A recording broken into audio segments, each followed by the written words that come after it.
ছাত্ৰ ছাত্ৰীসকল এতিয়া এই প্ৰশ্নটোৰ 4 নম্বৰৰ প্ৰশ্নটোৰ মাজৰ যিটো অংশ where has he learn to do this ট'ট'য়ে এনেকৈ গা ধুবলৈ ক'ৰ পৰা শিকিছিল Toto' has learn to do this from the author ট'ট'য়ে লেখকক দেখি এনেকৈ গা ধুবলৈ শিকিছিল এজ যিহেতু he had seen the author doing that লেখকে যিহেতু তেনেকৈ গা ধুইছিল গতিকে ট'ট'য়েও ঠিক লেখকৰ দৰে গা ধুবলৈ চেষ্টা কৰিছিল। ইয়াৰ শেষৰ অংশটো চোৱা how does Toto' almost boil himself alive ট'ট'য়ে কেনেকৈ এদিন কথমপিহে জীয়াই জীয়াই পুৰি নমৰাকৈ আছিল কেনেকৈ বাচিছিল ওৱান ডে এদিন Toto' nearly succeeded in boiling himself alive Toto' কথমপিহে নোপোৰাকৈ থাকিল a large kitchen kettle had been left on the fire to boil water লেখকৰ ঘৰত এটা ডাঙৰ কেটলিত পানী গৰম কৰিবলৈ চৌকাৰ ওপৰত উঠোৱা থাকে Toto' removed the lid and got in ট'ট'য়ে সেই কেটলিটোৰ সাঁফৰ খুলি ভিতৰলৈ জুমি চাইছিল he did it playfully but it was fine for a while সি এই কামটো খুব ফূৰ্তিৰ মনেৰে কৰি আছিল কিন্তু কিছু সময়ৰ কাৰণেহে এই কামটো কৰিব পৰা ধৰণৰ কাম আছিল যিহেতু পানী উতলি আছিল গতিকে এই কামটো অলপ ৰিস্কি আছিল পুৰি যোৱাৰ ভয় থকা কাম সি কৰি আছিল until the water begin to boil যেতিয়ালৈকে পানী ভক ভককৈ উতলালৈ সি এনেকৈ বাৰে প্ৰতি মূৰটো এবাৰ তললৈ এবাৰ ওপৰলৈ সি তেনেকৈ জুমি কৰি আছিল গৰম পানীৰ হাৱালৈ ভাপ লৈ আছিল Toto' continued hopping up and down for some time কিছু সময়লৈ ট'ট'য়ে এনেকৈ মূৰটো তল ওপৰ কৰি আছিল হপিং মানে এবাৰ ওপৰলৈ দিয়া এবাৰ তললৈ দিয়া until grandmother hauled him half boiled out of the kettle যেতিয়া আইতাই চিঞৰ মাৰি নিদিয়ালৈকে সি সেই কাম কৰি আছিল আৰু আইতাই যেতিয়াই তাক দেখি চিঞৰ মাৰি দিছিল সি তেতিয়া আধা সিজা হৈ কেটলিৰ পৰা উঠি আহিছিল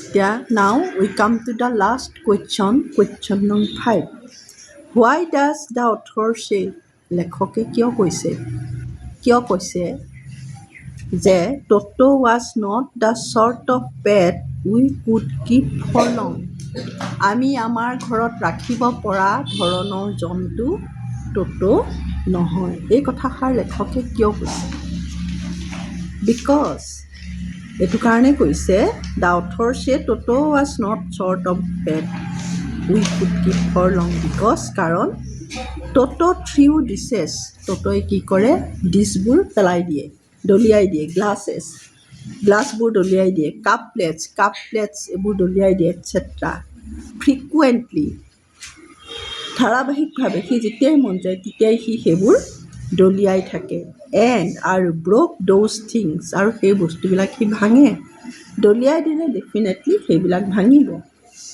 তাৰোপৰি সি কি কৰে এণ্ড আৰু হি অলছ' ট'ৰ ক্লথছ কাপোৰ কানি ফালে কাৰ্টেইনছ পৰ্দা ফালে এণ্ড ৱালপেপাৰ আৰু বেৰত দিয়া ৱালপেপাৰবিলাকো সি ফালি পেলায় একৰ্ডিংলি তোমালোকে একৰ্ডিংলি লিখিব পাৰা বা মিছিভিয়াছলি সেইটো দুষ্টামি ভৰা আচৰণেৰে ট'ট'য়ে কাপোৰ কানি ফালে ৱালপেপাৰ ফালে এই ধৰণৰ কামবোৰ সি কৰে চ' নাও these are the questions I right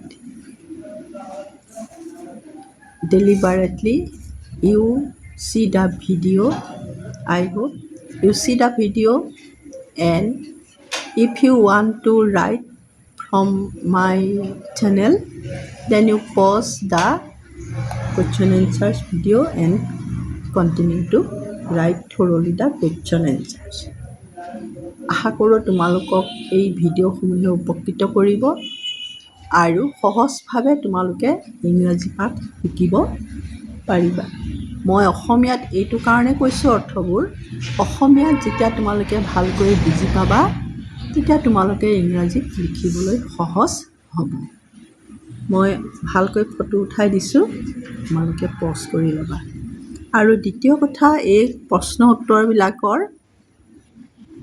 মাৰ্কিংটো কওঁ। ইয়াৰ পৰা MCQ কুৱেশ্যনো আহে আৰু লগতে লং কুৱেশ্যন হ'লে 5 মাৰ্কছৰ কুৱেশ্যন আহে আৰু MCQ কুৱেশ্যনো ইয়াৰ পৰা আহে। ধৰি লোৱা MCQ কুৱেশ্যনবিলাক যেনে what is the name of the little monkey, মাংকিটোৰ নাম কি আছিল? ট'ট' আছিল। কিমান পইচা দি তাক কিনি অনা হৈছিল? 5 rupees।